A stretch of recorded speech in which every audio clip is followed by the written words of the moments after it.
ಸ್ನೇಹಿತರೆ, ಭಾರತದ ಬಾಹ್ಯಾಕಾಶ ಕ್ಷೇತ್ರಕ್ಕೆ ಸಾವಿರಾರು ಕೋಟಿ ರೂಪಾಯಿಗಳ ಹೊಸ ಬಲ. ಸಿಕ್ಕಿಂನಲ್ಲಿ ಮೊದಲ ಬಾರಿಗೆ ಅಪರೂಪದ ಕಾಡು ಬೆಕ್ಕಿನ ಕ್ಯಾಮೆರಾ ಸೆರೆ. ಭಾರತದ ಕರಕುಶಲ ವಸ್ತುಗಳಿಗೆ ಡಿಜಿಟಲ್ ಜಾಗತಿಕ ಮಾರುಕಟ್ಟೆ. ಮಸಾಲಾ ಬಾಂಡ್ಗಳ ಸುತ್ತ ಮತ್ತೆ ರಾಜಕೀಯ ಮತ್ತು ಆರ್ಥಿಕ ಚರ್ಚೆ. ಭಾರತದ ಪಾಸ್ಪೋರ್ಟ್ ರ್ಯಾಂಕಿಂಗ್ ಮತ್ತೆ ಕುಸಿದಿದೆಯೇ? ಆಫ್ರಿಕಾದ ದೈತ್ಯ ಎಂದೇ ಪ್ರಸಿದ್ಧವಾದ ನೈಜೀರಿಯಾ ಇವಾಗ ಏಕೆ ಸುದ್ದಿಯಲ್ಲಿದೆ? ರಾಷ್ಟ್ರೀಯ ಹೆದ್ದಾರಿಗಳಲ್ಲಿ ಭಾರಿ ಮೂಲಸೌಕರ್ಯ ಕ್ರಾಂತಿ ತರಲಿರುವ ಸಂಸ್ಥೆ ಯಾವುದು?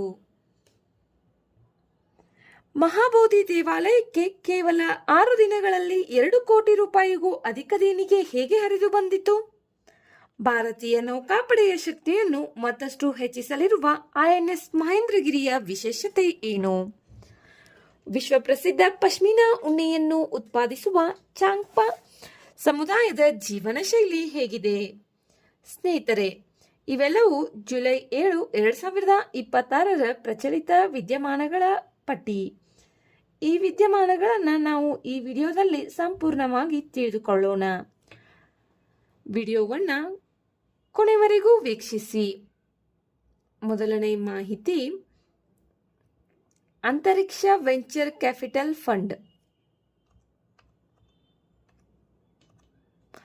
ಇತ್ತೀಚೆಗೆ ಕೇಂದ್ರ ಸಚಿವರು ಬಾಹ್ಯಾಕಾಶ ವಲಯಕ್ಕಾಗಿ ಭಾರತದ ಮೀಸಲಾದ ಅಂತರಿಕ್ಷ ಸಾಹಸೋದ್ಯಮ ಬಂಡವಾಳ ನಿಧಿಯ ಸ್ಥಿರವಾಗಿ ಪ್ರಗತಿಯನ್ನ ಸಾಧಿಸುತ್ತಿದೆ. ಭಾರತದ ಖಾಸಗಿ ಬಾಹ್ಯಾಕಾಶ ಕ್ಷೇತ್ರವನ್ನ ಮತ್ತಷ್ಟು ಬಲಪಡಿಸಲು ಕೇಂದ್ರ ಸರ್ಕಾರ ಮಹತ್ವದ ಹೆಜ್ಜೆ ಇಟ್ಟಿದೆ. ಅಂತರಿಕ್ಷ ವೆಂಚರ್ ಕ್ಯಾಪಿಟಲ್ ಫಂಡ್ ಮೂಲಕ ಆಯ್ಕೆಯಾದ ಬಾಹ್ಯಾಕಾಶ ಸ್ಟಾರ್ಟ್ಅಪ್ಗಳಲ್ಲಿ 2027 ಹಣಕಾಸು ವರ್ಷದ ಮೊದಲ ತ್ರೈಮಾಸಿಕದಿಂದ ಹೂಡಿಕೆ ಆರಂಭವಾಗುವ ನಿರೀಕ್ಷೆ ಇದೆ. ಈ ನಿಧಿಯು ಸೆಬಿಯಲ್ಲಿನ ವರ್ಗ 2 ಆಲ್ಟರ್ನೇಟಿವ್ ಇನ್ವೆಸ್ಟ್ಮೆಂಟ್ ಫಂಡ್ ಆಗಿ ನೋಂದಾಯಿಸಲಾದ ಕ್ಲೋಸ್ ಎಂಡೆಡ್ ಫಂಡ್ ಆಗಿದೆ. ಈ ಯೋಜನೆಯ ಪ್ರಮುಖ ಹೂಡಿಕೆದಾರ ಇನ್ಸ್ಪೇಸ್ ಆಗಿದ್ದು, SIDBI venture capital fund capital limited ಈ ನಿಧಿಯನ್ನು ಪ್ರಾಯೋಜಿಸಿದೆ. ತಂತ್ರಜ್ಞಾನ ಸಿದ್ಧತೆ ಮಟ್ಟ TRL4 ಅಥವಾ ಅದಕ್ಕಿಂತ ಮೇಲಿರುವ ಭಾರತೀಯ ಬಾಹ್ಯಾಕಾಶ ಕಂಪನಿಗಳಿಗೆ ಬಂಡವಾಳ ಒದಗಿಸಿ ಹೊಸ ತಂತ್ರಜ್ಞಾನಗಳ ವಾಣಿಜ್ಯೀಕರಣ ಹಾಗೂ ಕಾರ್ಯಾಚರಣೆಗಳ ವಿಸ್ತರಣೆಗೆ ನೆರವಾಗುವುದು ಇದರ ಉದ್ದೇಶವಾಗಿದೆ. Next, Eurasian links. ಸಿಕ್ಕಿಂನಲ್ಲಿ ಮೊದಲ ಬಾರಿಗೆ ಅಪರೂಪದ ಯುರೇಷಿಯನ್ ಲಿಂಕ್ಸ್ ಕ್ಯಾಮೆರಾದಲ್ಲಿ ಸೆರೆಯಾಗಿದೆ. ಇದು ಮಧ್ಯಮ ಗಾತ್ರದ ಕಾಡು ಬೆಕ್ಕಾಗಿದ್ದು, ಉದ್ದವಾದ ಕಾಲುಗಳು, ದೊಡ್ಡ ಪಾದಗಳು ಹಾಗೂ ಕಿವಿಯ ತುದಿಯಲ್ಲಿರುವ ಕಪ್ಪು ಕುಚ್ಚು ಇದರ ಪ್ರಮುಖ ಲಕ್ಷಣಗಳಾಗಿವೆ. ಇದು ಪಶ್ಚಿಮ ಯುರೋಪಿನಿಂದ ರಷ್ಯಾ, ಮಧ್ಯ ಏಷ್ಯಾ ಹಾಗೂ ಹಿಮಾಲಯದ ಉತ್ತರ ಇಳಿಜಾರುಗಳವರೆಗೆ ಕಂಡುಬರುತ್ತದೆ. ಒಂಟಿಯಾಗಿ ಬದುಕುವ ಈ ಪ್ರಾಣಿ ಹೆಚ್ಚಾಗಿ ಮುಂಜಾನೆ ಹಾಗೂ ಮುಸ್ಸಂಜೆಯಲ್ಲಿ ಸಕ್ರಿಯವಾಗಿರುತ್ತದೆ. ಕಟ್ಟುನಿಟ್ಟಿನ ಮಾಂಸಾಹಾರಿಯಾಗಿರುವ ಇದಕ್ಕೆ ಅರಣ್ಯನಾಶ, ಅಕ್ರಮ ಬೇಟೆ ಮತ್ತು ಆಹಾರದ ಕೊರತೆ ಪ್ರಮುಖ ಅಪಾಯಗಳಾಗಿವೆ. ಇದರ ಸಂರಕ್ಷಣಾ ಸ್ಥಿತಿ IUCNನಲ್ಲಿ ಕನಿಷ್ಠ ಕಾಳಜಿಯಲ್ಲಿದೆ. Next, India handmade. ಭಾರತದ ಸಾಂಪ್ರದಾಯಿಕ ಕೈಮಗ್ಗ ಮತ್ತು ಕರಕುಶಲ ವಸ್ತುಗಳಿಗೆ ಈಗ ಡಿಜಿಟಲ್ ಮಾರುಕಟ್ಟೆಯಲ್ಲಿ ಹೊಸ ಅವಕಾಶ ಸಿಕ್ಕಿದೆ. ಇಂಡಿಯಾ ಹ್ಯಾಂಡ್ಮೇಡ್ ಎಂಬ ಸರ್ಕಾರಿ ಬೆಂಬಲಿತ ಇ-ಕಾಮರ್ಸ್ ವೇದಿಕೆಯನ್ನು 2023ರಲ್ಲಿ ಜವಳಿ ಸಚಿವಾಲಯದ ಅಡಿ ಡಿಜಿಟಲ್ ಇಂಡಿಯಾ ಕಾರ್ಪೊರೇಷನ್ ಅಭಿವೃದ್ಧಿಪಡಿಸಿ ಆರಂಭಿಸಿತು. ಈ ವೇದಿಕೆಯ ಮೂಲಕ ಕುಶಲಕರ್ಮಿಗಳು ಮತ್ತು ನೇಕಾರರು ತಮ್ಮ ಉತ್ಪನ್ನಗಳನ್ನು ಮಧ್ಯವರ್ತಿಗಳಿಲ್ಲದೆ ನೇರವಾಗಿ ಗ್ರಾಹಕರಿಗೆ ಮಾರಾಟ ಮಾಡಬಹುದು.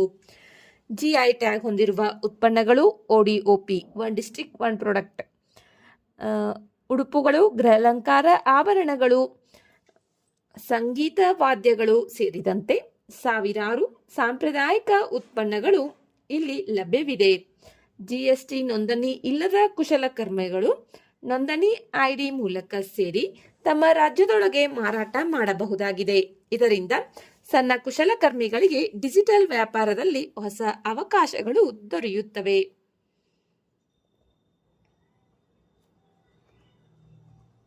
ನೆಕ್ಸ್ಟ್ ಮಸಾಲಾ ಬಾಂಡ್ಗಳು.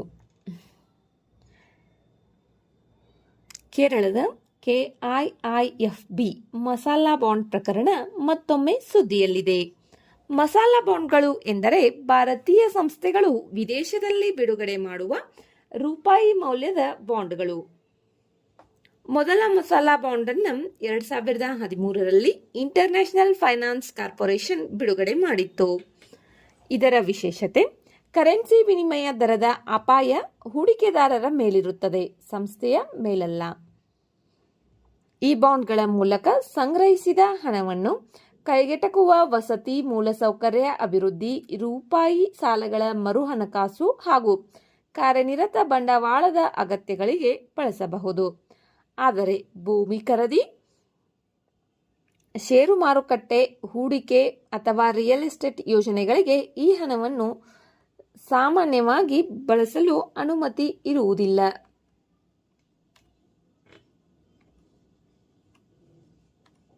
ನೆಕ್ಸ್ಟ್ ಜಾಗತಿಕ ಪಾಸ್ಪೋರ್ಟ್ ಸೂಚ್ಯಂಕ.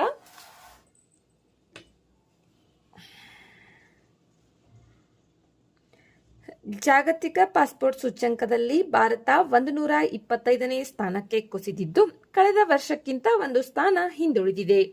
ಈ ಸೂಚ್ಯಂಕವು ಕೇವಲ ವೀಸಾ ಮುಕ್ತ ಪ್ರಯಾಣದ ಆಧಾರದ ಮೇಲೆ ಮಾತ್ರವಲ್ಲ, ಬೇರೆ ದೇಶಗಳಲ್ಲಿ ವಾಸಿಸುವುದು, ಉದ್ಯೋಗ ಪಡೆಯುವುದು, ಹೂಡಿಕೆ ಮಾಡುವುದು ಹಾಗೂ ಜೀವನ ಗುಣಮಟ್ಟದ ಅವಕಾಶಗಳನ್ನು ಸಹ ಪರಿಗಣಿಸಿ ಪಾಸ್ಪೋರ್ಟ್ಗಳನ್ನು ಶ್ರೇಣೀಕರಿಸುತ್ತದೆ. ಈ ಸೂಚ್ಯಂಕವನ್ನು ಗ್ಲೋಬಲ್ ಸಿಟಿಜನ್ ಸೊಲ್ಯೂಷನ್ಸ್ ಪ್ರಕಟಿಸುತ್ತದೆ. ಶ್ರೇಯಾಂಕವನ್ನು 3 ಪ್ರಮುಖ ಅಂಶಗಳ ಆಧಾರದ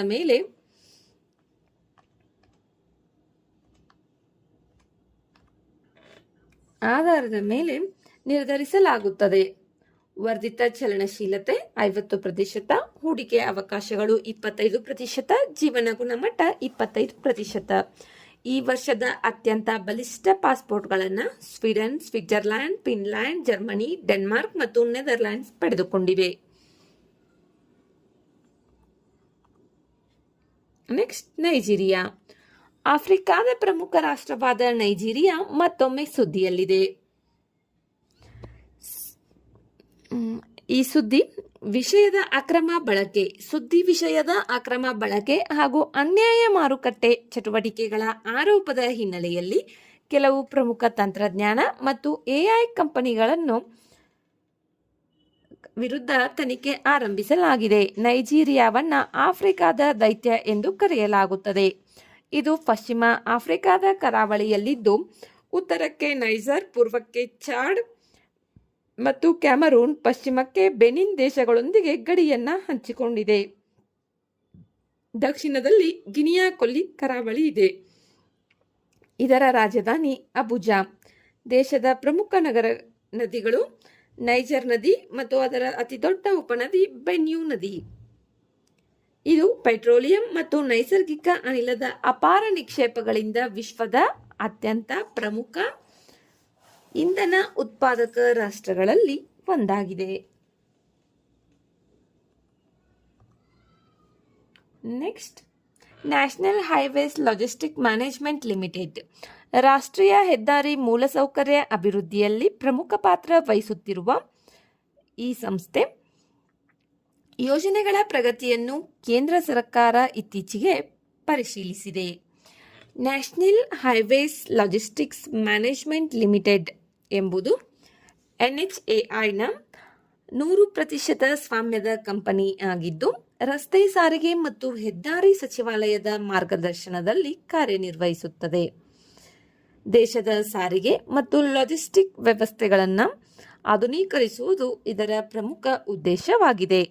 ಈ ಸಂಸ್ಥೆ ದೇಶಾದ್ಯಂತ 35 ಮಲ್ಟಿಮೋಡಲ್ ಲಾಜಿಸ್ಟಿಕ್ ಪಾರ್ಕ್ಗಳ ಅಭಿವೃದ್ಧಿ, ರೋಪ್ವೇ ನಿರ್ಮಾಣ, ಆಪ್ಟಿಕಲ್ ಫೈಬರ್ ಜಾಲ, ಹೆದ್ದಾರಿ ದಾರಿಬದಿ ಸೌಲಭ್ಯಗಳು, ಬಂದರು ಸಂಪರ್ಕ ರಸ್ತೆಗಳು, ಗೋದಾಮು ವಲಯಗಳು, ಪ್ರಯಾಣಿಕರ ಟರ್ಮಿನಲ್ಗಳು ಹಾಗೂ ಹೆದ್ದಾರಿಗಳಲ್ಲಿ ಸೌರಶಕ್ತಿ ಯೋಜನೆಗಳನ್ನು ಅಭಿವೃದ್ಧಿಪಡಿಸುತ್ತದೆ. ನೆಕ್ಸ್ಟ್ ಉಲ್ಲಾಸ ನದಿ. ನಿರಂತರ ಭಾರೀ ಮಳೆಯ ಪರಿಣಾಮವಾಗಿ ಉಲ್ಲಾಸ ನದಿ ಮಹಾರಾಷ್ಟ್ರದಲ್ಲಿ ಎಚ್ಚರಿಕೆಯ ಮಟ್ಟವನ್ನ ದಾಟಿ ಪ್ರವಾಹದ ಆತಂಕ ಸೃಷ್ಟಿಸಿದೆ. ಈ ನದಿ ಸಂಪೂರ್ಣವಾಗಿ ಮಹಾರಾಷ್ಟ್ರ ರಾಜ್ಯದೊಳಗೆ ಹರಿಯುವ ಪ್ರಮುಖ ಪಶ್ಚಿಮಾಭಿಮುಖ ನದಿ. ಇದು ರಾಯಗಢ ಜಿಲ್ಲೆಯ ಸಹ್ಯಾದ್ರಿ ಪರ್ವತ ಶ್ರೇಣಿಗಳಲ್ಲಿ ಉಗಮಗೊಂಡು ಸುಮಾರು 122 ಕಿಲೋಮೀಟರ್ ಹರಿದು ವಸಾಯಿ ಕ್ರಿಕ್ ಮೂಲಕ ಅರಬ್ಬಿ ಸಮುದ್ರವನ್ನ ಸೇರುತ್ತದೆ. ಉಲ್ಲಾಸ ನದಿಯ ಜಲಾನಯನ ಪ್ರದೇಶವು ಸುಮಾರು 4637 ಚದರ ಕಿಲೋಮೀಟರ್ ವಿಸ್ತೀರ್ಣ ಹೊಂದಿದ್ದು ರಾಯಗಢ, ಥಾಣೆ ಮತ್ತು ಪುಣೆ ಜಿಲ್ಲೆಗಳನ್ನು ಒಳಗೊಂಡಿದೆ. ಈ ನದಿ ಕಲ್ಯಾಣ, ಥಾಣೆ ಹಾಗೂ ನವಿ ಮುಂಬೈ ನಗರಗಳ ಮೂಲಕ ಹರಿಯುತ್ತದೆ. ಇದರ ಪ್ರಮುಖ ಉಪನದಿಗಳಲ್ಲಿ ಬಾರ್ವಿ, ಕಾಲು, ಬಿವಪುರಿ, ಬೇಚ್, ಶಾರಿ ಹಾಗೂ ಶಿಲಾರ ಸೇರಿವೆ. ಬಾರ್ವಿ, ಬದ್ಸಾ, ತಾನ್ಸಾ ಹಾಗೂ ಮಧ್ಯ ವೈತರ್ನ ಅಣೆಕಟ್ಟುಗಳು ಈ ನದಿ ವ್ಯವಸ್ಥೆಯ ಪ್ರಮುಖ ಜಲಾಶಯಗಳಾಗಿವೆ. ಉಲ್ಲಾಸ ನದಿ ಮುಖವು ಕಲ್ಯಾಣ, ಕೋಪ್ರಿ, ಶೂರ್ಪನಖಗಳ ಹಲವಾರು ಐತಿಹಾಸಿಕ ಬಂದರುಗಳನ್ನು ಹೊಂದಿದೆ. ನೆಕ್ಸ್ಟ್, ಮಹಾಬೋಧಿ ದೇವಾಲಯ. ಬಿಹಾರದ ಬೋಧ್ಗಯಾದ ಮಹಾಬೋಧಿ ದೇವಾಲಯ ಮತ್ತೊಮ್ಮೆ ಸುದ್ದಿಯಲ್ಲಿದೆ. 6 ದಿನಗಳ ಕಾಲ ನಡೆದ ದೇಣಿಗೆ ಪೆಟ್ಟಿಗೆಗಳ ಎಣಿಕೆಯಲ್ಲಿ ದೇವಾಲಯವು ಸುಮಾರು 2 ಕೋಟಿ ರೂಪಾಯಿಗಳ ದೇಣಿಗೆಯನ್ನು ಸಂಗ್ರಹಿಸಿದೆ. ಇದರಲ್ಲಿ ಸುಮಾರು 1.5 ಕೋಟಿ ರೂಪಾಯಿ ಭಾರತೀಯ ಭಕ್ತರಿಂದ ಮತ್ತು 50 ಲಕ್ಷ ರೂಪಾಯಿ ವಿದೇಶಿ ಭಕ್ತರಿಂದ ಬಂದಿದೆ. ಮಹಾಬೋಧಿ ದೇವಾಲಯವು ನಿರಂಜನ ನದಿಯ ದಡದಲ್ಲಿರುವ ಪ್ರಾಚೀನ ಬೌದ್ಧ ದೇವಾಲಯವಾಗಿದ್ದು ಗೌತಮ ಬುದ್ಧರು ಜ್ಞಾನೋದಯ ಪಡೆದ ಪವಿತ್ರ ಸ್ಥಳವೆಂದು ವಿಶ್ವದಾದ್ಯಂತ ಪ್ರಸಿದ್ಧವಾಗಿದೆ. ಬೌದ್ಧ ಧರ್ಮದ 4 ಅತ್ಯಂತ ಪವಿತ್ರ ಸ್ಥಳಗಳಲ್ಲಿ ಇದು ಒಂದಾಗಿದ್ದು ಉಳಿದ 3 ಸ್ಥಳಗಳು ಲುಂಬಿನಿ, ಸಾರನಾಥ್ ಮತ್ತು ಕುಶಿನಗರ. ಲುಂಬಿನಿ ಬುದ್ಧನ ಜನ್ಮಸ್ಥಳ, ಸಾರನಾಥ್ ಬುದ್ಧನ ಮೊದಲ ಧರ್ಮೋಪದೇಶ ನೀಡಿದ ಸ್ಥಳ, ನೆಕ್ಸ್ಟ್ ಕುಶಿನಗರ ಬುದ್ಧನ ಪರಿನಿರ್ವಾಣವಾದಂತಹ ಸ್ಥಳ. ಈ ದೇವಾಲಯವನ್ನು ಮೊದಲ ಬಾರಿಗೆ ಮೌರ್ಯ ಚಕ್ರವರ್ತಿ ಅಶೋಕನು ಕ್ರಿಸ್ತಪೂರ್ವ 3ನೇ ಶತಮಾನದಲ್ಲಿ ನಿರ್ಮಿಸಿದನು. ಈಗಿರುವ ದೇವಾಲಯದ ಮುಖ್ಯ ರಚನೆಯು ಗುಪ್ತರ ಕಾಲದಲ್ಲಿ ನಿರ್ಮಾಣಗೊಂಡಿದೆ ಎಂದು ಇತಿಹಾಸಕಾರರು ಅಭಿಪ್ರಾಯವನ್ನ ಪಡುತ್ತಾರೆ. 2002ರಲ್ಲಿ ಯುನೆಸ್ಕೋ ವಿಶ್ವ ಪರಂಪರೆಯ ತಾಣವೆಂಬ ಗೌರವವನ್ನು ಪಡೆದ ಈ ದೇವಾಲಯವು ಭಾರತದಲ್ಲಿ ಉಳಿದುಕೊಂಡಿರುವ ಅತ್ಯಂತ ಹಳೆಯ ಇಟ್ಟಿಗೆಯಿಂದ ನಿರ್ಮಿತವಾದ ಕಟ್ಟಡಗಳಲ್ಲಿ ಒಂದಾಗಿದೆ. ದೇವಾಲಯದ ಪಕ್ಕದಲ್ಲಿರುವ ಬೋಧಿ ವೃಕ್ಷ ಬುದ್ಧರು ಜ್ಞಾನೋದಯ ಪಡೆದ ಮೂಲ ಬೋಧಿ ವೃಕ್ಷದ ವಂಶಸ್ಥನೆಂದು ನಂಬಲಾಗಿದೆ. ಅದೇ ರೀತಿ ವಜ್ರಾಸನ ಅಂದರೆ ಬುದ್ಧರು ಧ್ಯಾನ ಮಾಡಿ ಜ್ಞಾನೋದಯ ಪಡೆದ ನಿಖರ ಸ್ಥಳವನ್ನು ಗುರುತಿಸುವ ಪವಿತ್ರ ಕಲ್ಲಿನ ಆಸನ ಇಲ್ಲಿನ ಪ್ರಮುಖ ಆಕರ್ಷಣೆಯಾಗಿದೆ. 2013ರಲ್ಲಿ ದೇವಾಲಯದ ಮೇಲ್ಭಾಗವನ್ನು ಥೈಲ್ಯಾಂಡ್ ರಾಜ ಮತ್ತು ಭಕ್ತರ ಉಡುಗೊರೆಯಾಗಿ ಚಿನ್ನದಿಂದ ಮುಚ್ಚಲಾಯಿತು. ಚಿನ್ನದ ಲೇಪನವನ್ನು ಮಾಡಲಾಗಿದೆ. Next, INS Mahendragiri. ಭಾರತೀಯ ನೌಕಾಪಡೆಯ ಸಾಮರ್ಥ್ಯವನ್ನು ಮತ್ತಷ್ಟು ಬಲಪಡಿಸುವ INS ಮಹೇಂದ್ರಗಿರಿ ಶೀಘ್ರದಲ್ಲೇ ಅಧಿಕೃತವಾಗಿ ಕಾರ್ಯಾರಂಭ ಮಾಡಲಿದೆ. ಇದು ನೀಲಗಿರಿ ವರ್ಗದ 6ನೇ ಸ್ಟೆಲ್ತ್ ಫ್ರಿಗೇಟ್ ಆಗಿದ್ದು ವಾರ್ಶಿಪ್ ಡಿಸೈನ್ ಬ್ಯೂರೋ ವಿನ್ಯಾಸಗೊಳಿಸಿದೆ. ಈ ಅತ್ಯಾಧುನಿಕ ಯುದ್ಧ ನೌಕೆಯನ್ನು ಮುಂಬೈನ Mazagon dock ship builders limited ನಿರ್ಮಿಸಿದೆ. INS ಮಹೇಂದ್ರಗಿರಿ ವಾಯು, ಸಮುದ್ರ ಮೇಲ್ಮೈ ಹಾಗೂ ಜಲಾಂತರ್ಗಾಮಿ ಯುದ್ಧ ಕಾರ್ಯಾಚರಣೆಗಳನ್ನು ಯಶಸ್ವಿಯಾಗಿ ನಿರ್ವಹಿಸುವ ಸಾಮರ್ಥ್ಯವನ್ನು ಹೊಂದಿದೆ.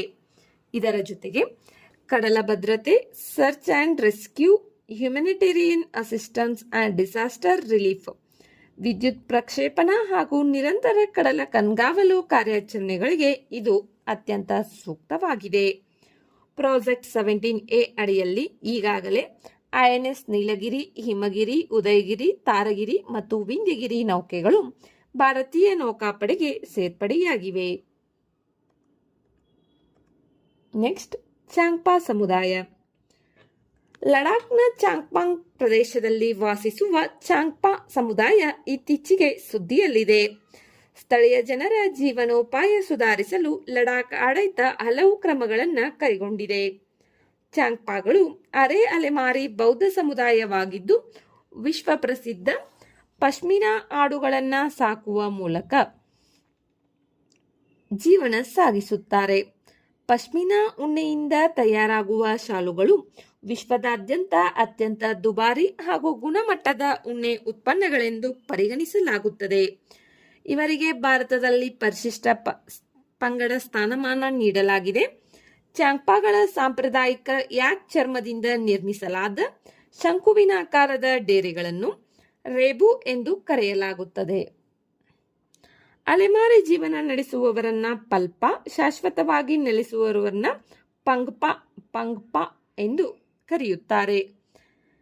ಇತರ ಪ್ರಮುಖ ಹಬ್ಬಗಳಲ್ಲಿ ಜಾಪ್ತೇನ್ ಹಾಗೂ ತಂಗ್ಪೆ ಚೋಣ ವಿಶೇಷ ಸ್ಥಾನವನ್ನು ಪಡೆದುಕೊಂಡಿವೆ. ಸ್ನೇಹಿತರೆ, ಇಂತಹ ಪರೀಕ್ಷಾ ದೃಷ್ಟಿಯಿಂದ ಅತ್ಯಂತ ಪ್ರಮುಖ ಪ್ರಚಲಿತ ವಿದ್ಯಮಾನಗಳ ಮಾಹಿತಿಯನ್ನ ಪಡೆಯಲು ನಮ್ಮ ಚಾನಲ್ ಅನ್ನು ಸಬ್ಸ್ಕ್ರೈಬ್ ಮಾಡಿಕೊಳ್ಳಿ.